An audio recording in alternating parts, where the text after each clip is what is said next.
My daily ফুডে আপনাদের স্বাগত। আজ বানাবো ডিম ভাপা। ডিম ভাপা বানানোর জন্য প্রথমে আমি কয়েকটা ডিম আর কিছু আলু সেদ্ধ করে নিয়েছি। আর এখানে ডিমটার গায়ে একটু কেটে কেটে দেব। আর একটি বাটিতে 2 চামচ সাদা সর্ষে, 2 চামচ কালো সর্ষে, 1 চামচ হলুদ গুঁড়ো, 1 চামচ লবণ, 2 চামচ পোস্ত আর 4টে কাঁচা লঙ্কা দিয়ে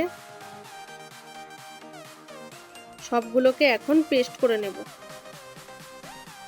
আর অন্য একটি বাটিতে 2 চামচ দই দিয়ে ভালো করে ফাটিয়ে নেব।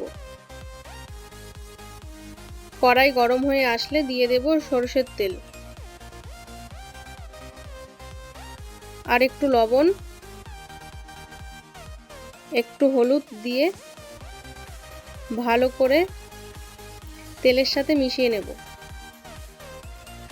দিয়ে দেব সিদ্ধ করা ডিমগুলো, সাথে আলু দিয়ে সবগুলোকে নাড়িয়ে দিয়ে দেব লঙ্কা গুঁড়ো। এখন একসাথে ভালো করে মিশিয়ে একটু ভেজে নেব।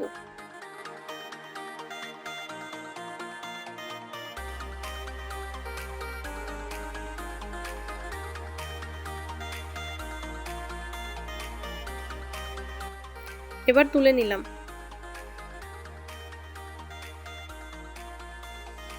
একই কড়াইতে আরেকটু তেল দিয়ে দেব। আর একটি পাত্রে সর্ষে পোস্তর পেস্টটা আর ফাটিয়ে নেওয়া দইটা আর একটু হলুদ, একটু লবণ, লঙ্কা গুঁড়ো দিয়ে ভেজে নেওয়া ডিম আর আলুগুলো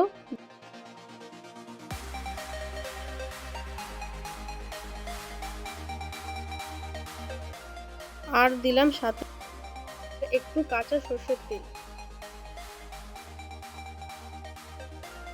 দিয়ে ভালো করে মিশিয়ে নেব।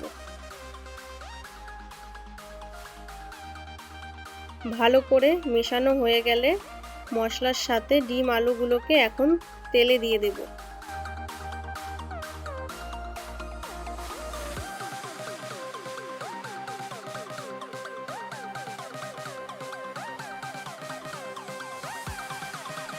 মশলার পাত্রটি ধুয়ে সামান্য জল দিয়ে দিলাম।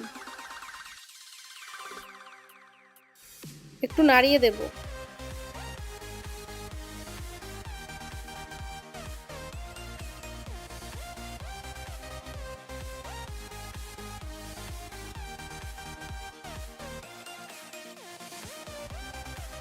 মাঝে মধ্যে একটু নাড়িয়ে দেব।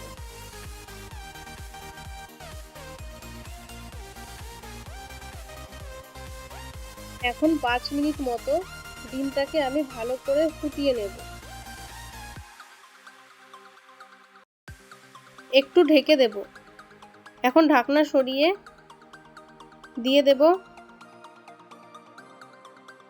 কাঁচা লঙ্কা,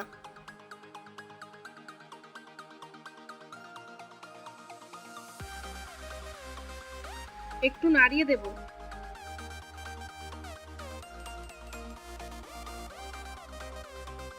এখন রেডি ডিম ভাপা। রেসিপিটি ভালো লাগলে লাইক, কমেন্ট আর সাবস্ক্রাইব করতে ভুলবেন না।